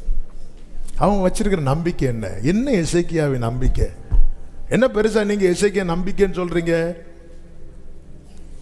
ஆமே. இதுக்கு முன்னாடி வந்தப்ப இப்படி பேசல. ஏன்னா முன்னாடி வந்தப்ப எசேக்கியா என்ன இப்படி ஆண்டவர் மேல் நம்பிக்கையா இருக்கிறான், நம்பிக்கையா இருக்கிறான். ஒரு பிரச்சனை என்னதான் வந்துட்டானே நம்ம கிட்ட, கொஞ்சம் இருக்கிறதெல்லாம் தூக்கிட்டு அவன் உங்களை மோசம் போக்குறான் அப்படின்னு சொல்லிட்டு ஜனங்களுக்கு முன்னாடி பேசிட்டு இருக்கிறாங்க. எசேக்கியாவுக்கு அழுக தாங்க முடியல. ஏங்க, போராட முடியலையா? உங்களுக்கு போராட ஸ்ட்ரெங்க் இல்லையா? அப்பா சமூகத்தில் விழுந்து அழுதுருங்க. ஒரு தேவ பிள்ளை செய்கிற பெரிய யுத்தம் என்ன தெரியுமா? சமூகத்தில் கண்ணீர் வடிக்கிறது. சமூகத்தில் கண்ணீர் வடிக்கிறது. எசேக்கியா அந்த ஜெபம் செய்ததும் 21வது வசனம் 37, ஏசாயா 37:21. அப்பொழுது ஆமோத்சின் குமாரனாகிய ஏசாயா எசேக்கியாவுக்கு சொல்லி அனுப்பினது, இஸ்ரவேலின் தேவனாகிய கர்த்தர் உரைக்கிறது என்னவென்றால், கர்த்தர் உரைக்கிறது என்னவென்றால், அசீரியா ராஜாவாகிய சனகரிப்பின் நிமித்தம் நீ என்னை நோக்கி விண்ணப்பம் பண்ணினாயே. அப்ப ஏன் இதுவரை பிரச்சனை முடியல? நீ என்கிட்ட கேட்காம அவங்கிட்ட போய், நான் பாவம் செஞ்சேன், நான் குற்றம் செய்தேன், நீர் என்மேல் சுமத்துவதை நான் சுமப்பேன் போய் நின்னுட்டியப்பா. இப்ப நீ என்கிட்ட கேட்ட பாத்தியா? இப்ப நான் அவனை பத்தி சொல்றத கேளு. சீயோன் குமாரத்தியாகிய கன்னியாஸ்திரி உன்னை இகழ்ந்து உன்னை பரியாசம் பண்ணுகிறாள். சனகரிப் நிந்தித்து தூஷித்ததெல்லாம் கேட்டுட்டு கர்த்தர் சமூகத்திலிருந்து எசேக்கியா அழுத போது கர்த்தர் என்ன சொல்லுகிறார்? 23வது வசனம், யாரை நிந்தித்து தூஷித்தார்? யாருக்கு விரோதமாய் சத்தத்தை உயர்த்தினார்? சனகரிப்பே, நீ நினைச்ச எசேக்கியாவை நிந்திச்சேன்னு புரிஞ்சுக்கோ. நீ எசேக்கியாவை நிந்திக்கிற நிந்தை எசேக்கியால ஃபேஸ் பண்ண போறது. எசேக்கியா நம்பி இருக்கிற தேவன் ஃபேஸ் பண்ண போகிறார். எத்தனை பேர் நான் அல்ல ஃபேஸ் பண்ண போறது, என் கர்த்தர் ஃபேஸ் பண்ண போறார். யாரை நிந்தித்து தூஷித்தாய்? யாருக்கு விரோதமாய் உன் சத்தத்தை உயர்த்தினாய்? நீ இஸ்ரவேலின் பரிசுத்தருக்கு விரோதமாய் அல்லவோ உன் கண்களை மேட்டிமே பார்த்தான அர்த்தம் என்ன? அவர்களை அற்பமா பார்த்தது. கர்த்தரை நம்பி இருக்கிறவன், கர்த்தரை சார்ந்து இருக்கிறவன் மற்றவர்கள் போகிறது போல போகாம அது வேண்டாம் என்று அவைகளை விட்டு கர்த்தரிடத்தில் வந்தவனை அற்பமா பார்க்கிறது. ஹல்லேலூயா. ஆண்டவர் யாரை நீ தூஷிக்கிற? ஆமே. உன் ஊழியக்காரரை கொண்டு நீ ஆண்டவரை நிந்தித்து. சனகரிப் ரப்சாகே தலைமையில டீம் அனுப்புறான். சனகரிப்பின் ஊழியக்காரன் ரப்சாகே வந்துதான் சனகரிப் சொன்ன வார்த்தைகள் எல்லாம் சொல்லி நிந்திக்கிறான். ஆண்டவர் அதை எப்படி சொல்றா பாத்தீங்களா? உன் ஊழியக்காரரை கொண்டு நீ யாரை நிந்திச்ச? ஆண்டவரை நிந்தித்த. அதுதான் என்னை கேட்டுக்கொண்டிருக்கிற அன்பு சகோதரா சகோதரி, நீங்க கர்த்தருக்காய் நிக்கிறது நிமித்தம் உங்களை பார்த்து நிறைய பேசுறாங்கல்ல, அது உங்களை பேசல, அவரை பேசுறாங்க. அவர் பார்த்துட்டு சும்மா இருக்க மாட்டா. ஹல்லேலூயா, ஆமென். இப்பொழுது கர்த்தர் சொல்லுகிற வார்த்தையை கேளுங்கள். 26வது வசனம். நான் வெகு காலத்துக்கு முன் அதை நியமித்து பூர்வ நாட்கள் முதல் அதை திட்டம் பண்ணினேன் என்பதை நீ கேட்டதில்லையோ? நீ கேட்டதில்லையோ? ஒவ்வொரு காரியத்தையும் நான் திட்டம் பண்ணி தீர்மானிக்கிறது இன்னைக்கோ நேற்றோ அல்ல, வெகு காலத்துக்கு முன்பு, வெகு காலத்துக்கு முன்பு. ஆமென் சொல்லுங்க பார்க்கலாம். 28, 29 வசனங்களை பாருங்கள். உன் இருப்பையும், உன் இருப்பை யாருக்கு சொல்றாரு? சனகரேப் அசீரிய ராஜாவுக்கு சொல்ல, உன் இருப்பையும், உன் போக்கையும், உன் போக்கையும், வரவையும், உன் வரவையும் நீ எனக்கு விரோதமாய் கொந்தளிக்கிறதையும் அறிவேன். சிலர் வந்து வீட்டுல 2 நாள் தங்கி திட்டிட்டு போவாங்க, சொந்தக்காரங்க. கரெக்டா இல்லையா? ஹலோ, நாங்க வாரோன்னு சொன்னாலே இங்க பொக்குன்னு ஆயிரும். ஆண்டவர் சொல்ல, உன் இருப்பையும், உன் போக்கையும், உன் வரவையும் நீ எனக்கு விரோதமாய் கொந்தளிக்கிறதையும். வந்து சும்மாதான் இருப்பாங்க, கிளம்பும் போதுதான் நீ எல்லாம் திருந்துவியா? ஏன்னா முதல் நாளே சொன்ன சாப்பாடு கிடைக்காது. சார், விருந்துக்காரங்க வரும்போது முதல் நாள் பிரியாணி, அடுத்த நாள் கறிச்சோறு, அடுத்த நாள் கறி ரசம், அடுத்த நாள் கஞ்சி. இனி ஏன்னா அந்த முதல் நாள் பெஸ்டா இருக்கும். இனி போகும்போது கொந்தளிச்சுட்டு உன் இருப்பையும், உன் போக்கையும், உன் வரவையும். ஏன்னா அந்த எசேக்கியா கொடுக்கறதெல்லாம் வாங்கும்போது அமைதியாக இருந்துட்டு இந்த சனகரிப் வாங்கி எல்லாத்தையும் வச்சுட்டு அப்புறம் அட்டாக் பண்ணுறான். ஆண்டவர் பார்க்கிறார், உன் இருப்பையும், உன் போக்கையும், உன் வரவையும் நீ எனக்கு விரோதமாய் கொந்தளிக்கிறதையும் அறிவேன். அடுத்த வார்த்தை, நீ எனக்கு விரோதமாய் கொந்தளித்து வீரியம் பேசினது. நான் அதை வாசிக்கிறேன். ஏன்னா அந்த வார்த்தை எல்லாம் பவர்ஃபுல்லான வேர்டு. நீ எனக்கு விரோதமாய் கொந்தளித்து வீரியம் பேசினது என் செவிகளில் ஏறினான். ஆமென், ஆமென். ஆண்டவருக்காய் நிற்கிற சகோதரா, ஆண்டவருக்காய் நிற்கிற சகோதரி, உன்னை பார்த்து யார் யார் என்ன பேசுறாங்களோ அது அவர் செவிகளில் ஏறுது, அவர் செவிகளில் ஏறுது, அவர் ஆமென். என் செவிகளில் ஏறினபடியால்.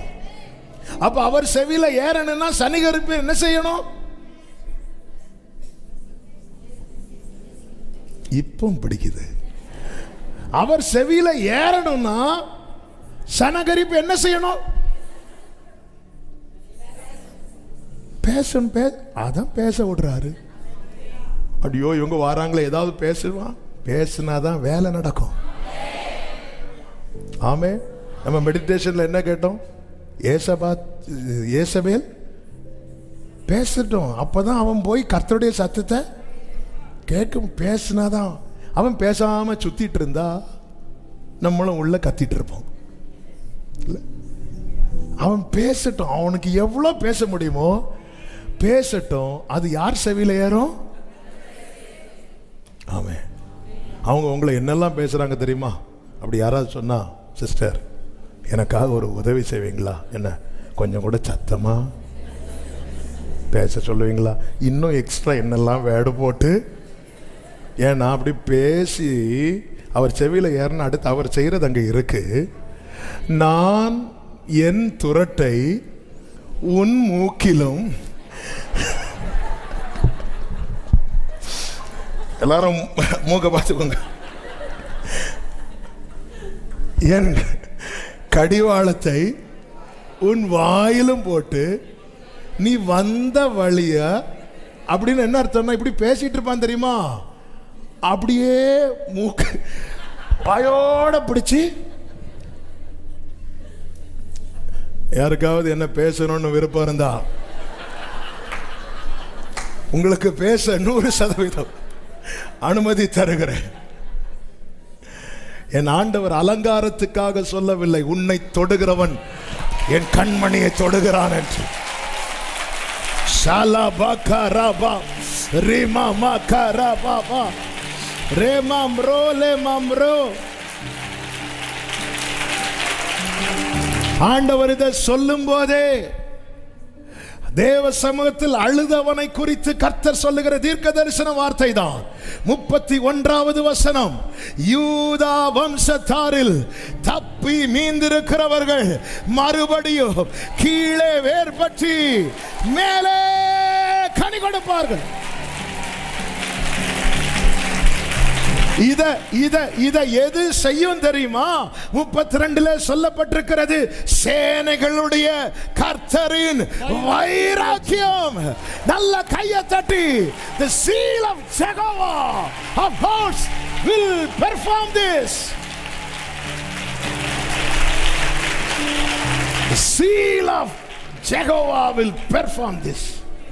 அவர் தான் இதை செய்வார். அவருடைய வைராக்கியம். நம்ம பிள்ளைகளை ஒருத்தங்க வந்து கண்ணா பின்னான் திட்டுனதை நம்ம பார்த்துட்டு இருந்தா எப்படிங்க இருக்கும்? ஹல்லேலூயா. அப்ப ஏண்டவரே இவ்வளவு நாள் நீங்க ஒண்ணுமே சொல்லாம இருக்கிறீங்க, நீ எங்க போய் முறையிட்டு இருக்கிற? நீ பரிகாரத்தை எங்க தேடுற? நீ ஏன் உனக்கு யுத்தம் பண்ண முடியல, உனக்கு அழ முடியும்ல, யார்கிட்ட போய் ஏன் அழுற? அந்த ஆண்டவர் சமூகம் அது அடைக்கலப்பட்டனங்க, ஆண்டவர் சமூகம். அதனாலதான் தாவீது சொல்லுவார், நான் எப்பொழுதும் வந்தடையத்தக்க. ஆண்டவரே எனக்கு பிரச்சனை தலைக்கு மேல, நான் எப்போ வேணாலும் வருவேன், நீங்க எனக்கு எப்பவுமே இருக்கணும். எனக்குன்னு பிரேயர் டைம் இருக்குல்ல, அப்போ மட்டும் இல்ல, திடீர்னு நைட்டு பிரச்சனை வரும், நான் வந்து விழுந்துருவேன். நான் எப்பொழுதும் வந்தடையத்தக்க கண்மலையாயிரும். ஹல்லேலூயா, ஹல்லேலூயா, ஆமென்.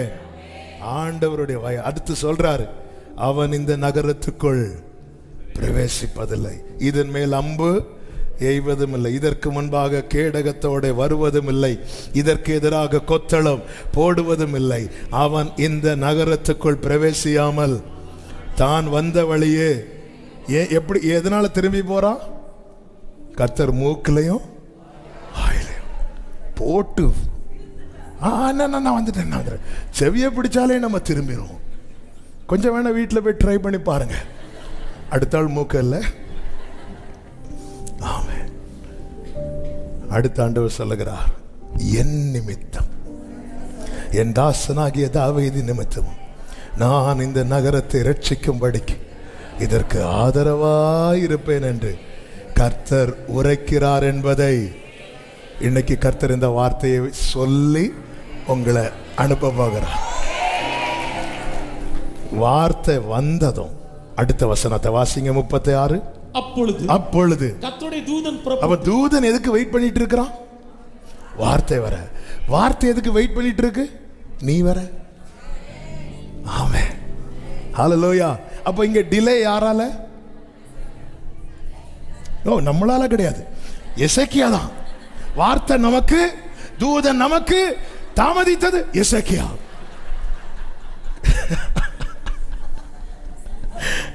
தாமதம் யாரால? உள்ள வேலையெல்லாம் பார்த்துட்டு ஆண்டவரே ஏன் தாமதிக்கிறீர்? ஆமென். எனக்கு இன்னும் என்ன தோணுதுன்னா, இப்போ எசேக்கியா வர காரணம் என்னன்னா, இப்போ கொடுக்கறதுக்கு ஒண்ணுமே, ஏன்னா எல்லாத்தையும் தூக்கி கொடுத்துட்டார். இந்த 12 வருட பெரும்பாடுள்ள ஸ்திரீ இயேசுட்ட வரதுக்கு முன்னாடி அவளுக்கு உண்டான எல்லாவற்றையும் செலவழித்து, ஒருத்தங்க இப்படிதான் வந்து இப்படி இதை ஆப்ரேஷன் பண்ணணும்னு சொல்லியிருக்கிறாங்க. ஜோமணி சரி சிஸ்டர், நான் ஜோம் பண்ணிக்கிறோம், நம்ம ஜோம் பண்ணலாம். சரி, போயிட்டு ஹாஸ்பிட்டல் போயிட்டு அடுத்த நாள் வந்துட்டாங்க. என்ன சிஸ்டர் ஆப்ரேஷன்? இல்லை, நான் ஜெபத்திலே வைக்கலான் இருக்கேன். சிஸ்டர் உங்கள் விசுவாசம் பெரியது சிஸ்டர். அப்போ ஏன் ஹாஸ்பிட்டல் போனீங்க? போனேன், ஆனால் வந்து 3 லட்சம் ரூபா கேட்குறாங்க.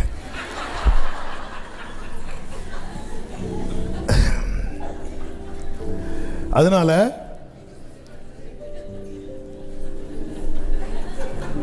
கடைசியில் இந்த சகோதரிக்கு ஆப்ரேஷன் நடந்தது. ஜெபத்தில் வச்சாலும் ஆப்ரேஷன்.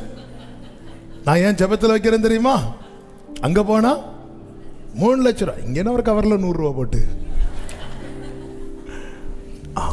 நம்ம விசுவாசம் இருக்குல்ல,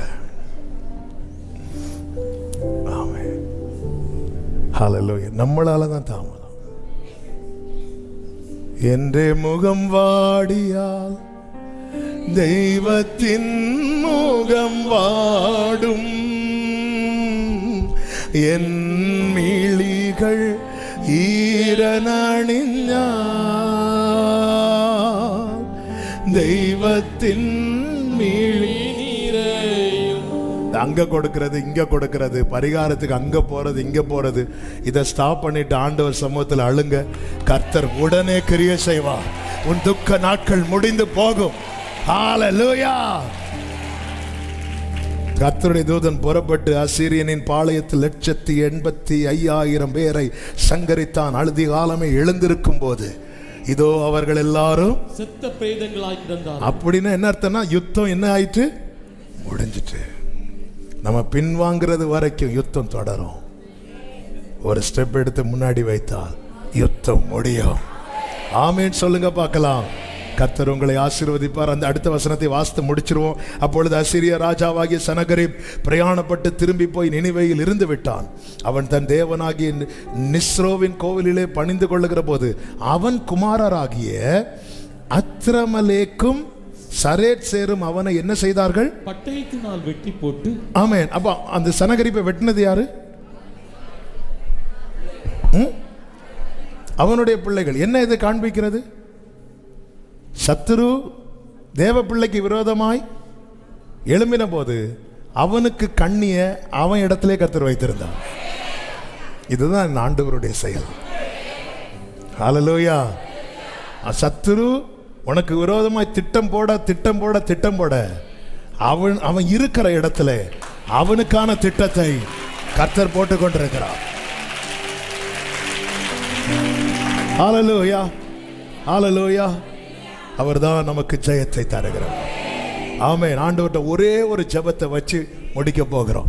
ஆமென். அப்படி முடிந்தால் முழங்கார் படிட்டு அல்லது எழும்பி நின்று உங்களுக்கு எப்படி வசதி அப்படி ஒரே ஒரு ஜெபம் உண்மையா சின்சியரா ஒரு மேக்சிமம் ஒரு 5 மினிட்ஸ் நம்ம ஜெபம் பண்ண போறோம்.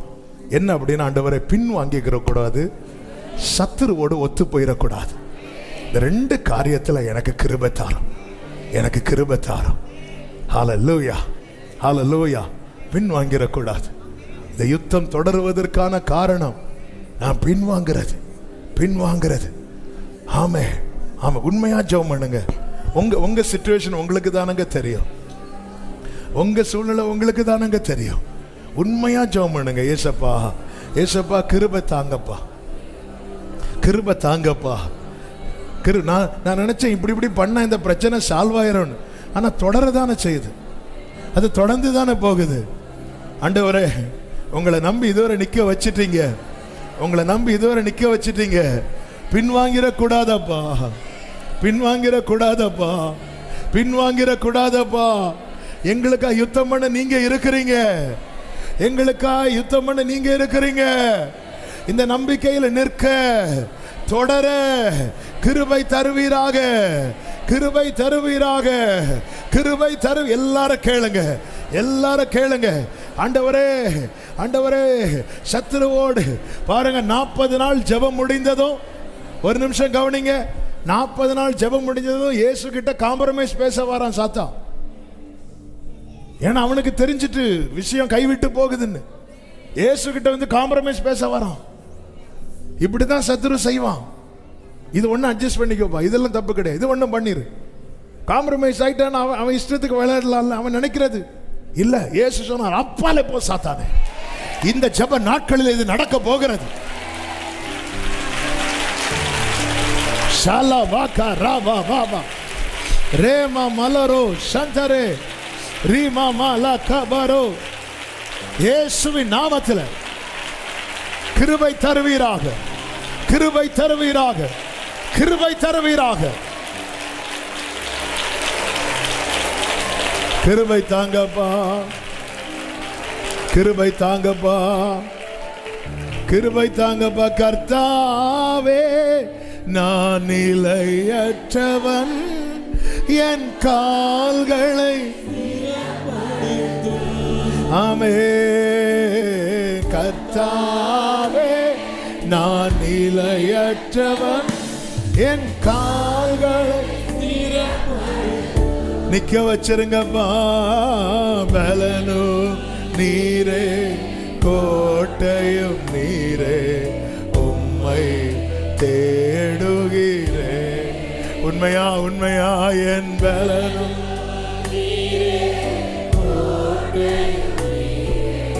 உம்மை. கைகளை உயர்த்தி கர்த்தாவே, நான் நிலையற்றவன், என் கால்களை ஆமே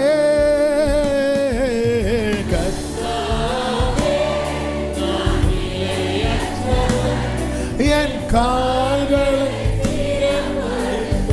பலனும் நீரே,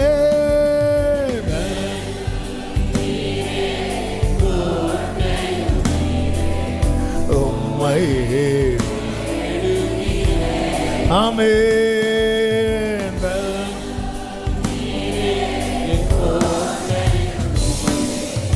உம்மை. ரெண்டு கை அப்படி விரித்து உயர். சிறுமையும் எளிமையும், சிறுமையும் எளிமையுமான என் மேல் நினைவாயிருப்பவரே, என் பலனும். அப்பா, சூழ்நிலை நான் பின்வாங்கிறது மாதிரியே இருக்குப்பா, விட்டுறாதீங்க, நிக்க வச்சிருங்க. ஜெயத்தை காண பண்ணுங்க, ஜெயத்தை காண பண்ணுங்க, ஜெயத்தை காண பண்ணுங்க, ஜெயத்தை காண பண்ணுங்க, ஜெயத்தை காண பண்ணுங்க. சொல்லுங்க, எனக்காக யாவையும் செய்பவரே, எனக்காக செய்து முடிப்பவரே, ஆமென்.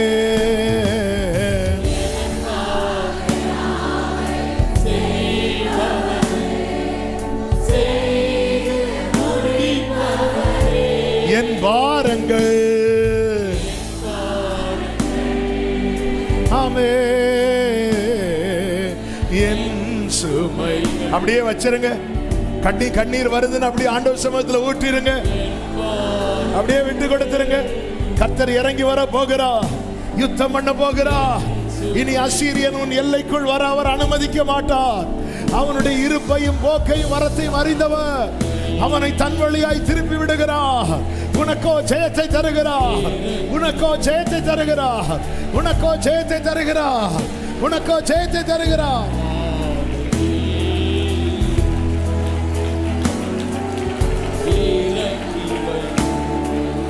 ஏசையா என் முன்னே,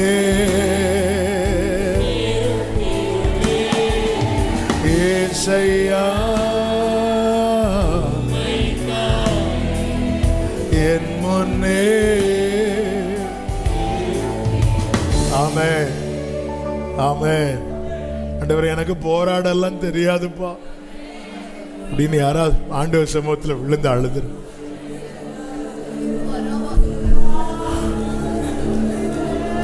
இந்த ஏசையாட்ட கூட அழல, ஆண்டவர்கிட்ட தான். ஆண்டவர்கிட்ட சொல்லுங்க, அப்பா இவங்க எல்லாம் இந்த சனகரிப் நிந்தித்ததை சொல்றான். உங்களை யார் யார் என்னென்ன பேசுனாங்க, இப்போ ஒரு 2 நிமிஷம் ஆண்டவர்கிட்ட சொல்லுங்க.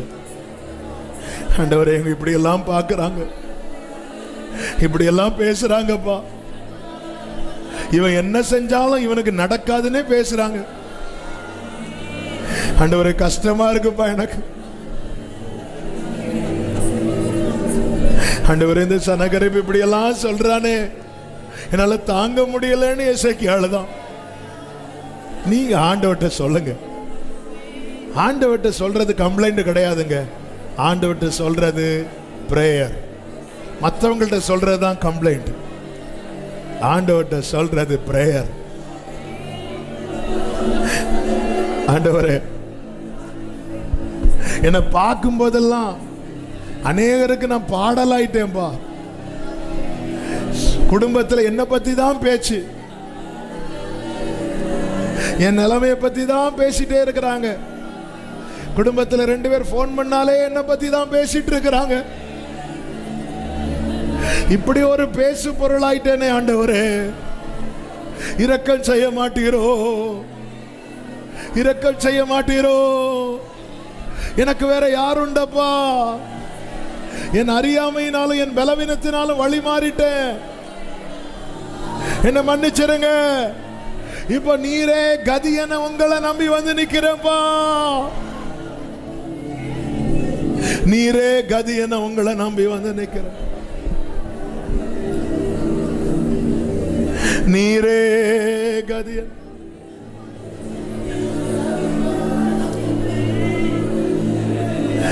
எனக்கு.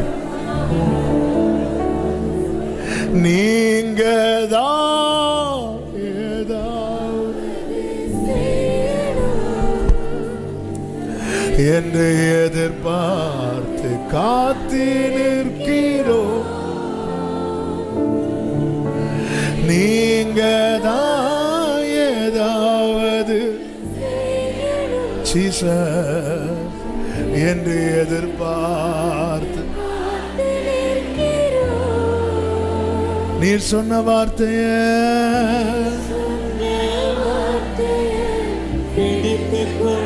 ஏசப்பா,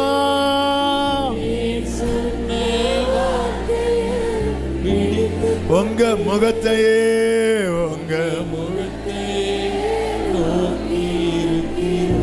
ஆமென் ஆண்டவரே,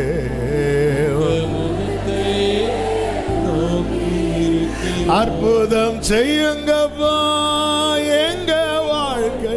ஏசப்பா, அப்படியே பிள்ளைகளுக்கு இறங்குங்கப்பா. எத்தனை காலம் இந்த நிந்தையை சுமந்து கொண்டிருப்பார்கள் ஆண்டவரே. இந்த நாட்களிலே நீர் ஜெயத்தை தருவீர் என நம்பி நிற்கிறோம் ராஜா. உம்முடைய வைராக்கியம் இதை செய்யும் அல்லவா? உம்முடைய வைராக்கியம் இதை செய்யும் அல்லவா? உங்களை தாப்பா. இனி நாங்க யாரையும் நோக்க மாட்டோம், யாரிடத்திலும் போக மாட்டோம். உங்களை மட்டும்தான்ப்பா.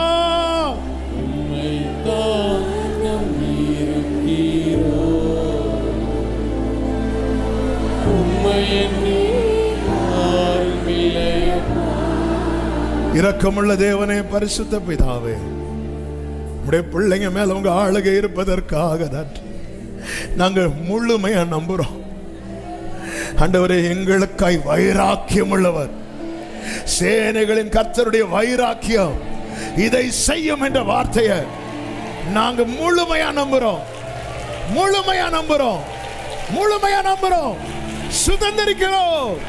சுதந்திரிக்கிறோம். ஜெயம் இயேசுவின் நாமத்தில். பின்வாங்காதபடி, சத்துருவோடு ஒத்து போகாதபடி நிற்க கிருபைத்தார். ஜெயத்தை காணப்படும். இதனால் கூடுகை முழுவதையும் பொறுப்படுத்தி நடத்தின அன்புக்காய் நன்றி. தொடர்ந்து உங்க ஆளுகைக்குள்ளே வைத்துக் கொள்ளும். வருகிற நாட்கள் நடக்கிற எல்லா ஜெபங்களை நீரே பொறுப்படுத்தி ஆசீர்வதித்து தார். மகிமை, கனம், துதி, ஸ்தோத்திரம் அனைத்தும் ஒருவருக்கே செலுத்துகிறோம். இரட்சகர் இயேசு கிறிஸ்துவின் நாமத்தில் பிதாவே, ஆமென். என் ஆத்துமாவே கர்த்தரை ஸ்தோத்திரி, என் முழு உள்ளமே அவருடைய பரிசுத்த நாமத்தை ஸ்தோத்திரி. என் ஆத்துமாவே கர்த்தரை ஸ்தோத்திரி, கர்த்தர் செய்த சகல உபகாரங்களை மறவாதே. ஆமென். நம்முடைய கர்த்தராகிய இயேசு கிறிஸ்துவின் கிருபையும் பிதாவாகிய தேவனுடைய அன்பும் பரிசுத்த ஆவியானவருடைய ஐக்கியமும் சிநேகமும் பாதுகாவலும் நம் அனைவரோடும் எல்லா பரிசுத்தவான்களோடு கூட கர்த்தருடைய வருகை மட்டும் தங்கி இருப்பதாக. ஆமென். ஹல்லேலூயா. God bless you. கர்த்தர் உங்களை ஆசீர்வதிப்பாராக. ஆமென்.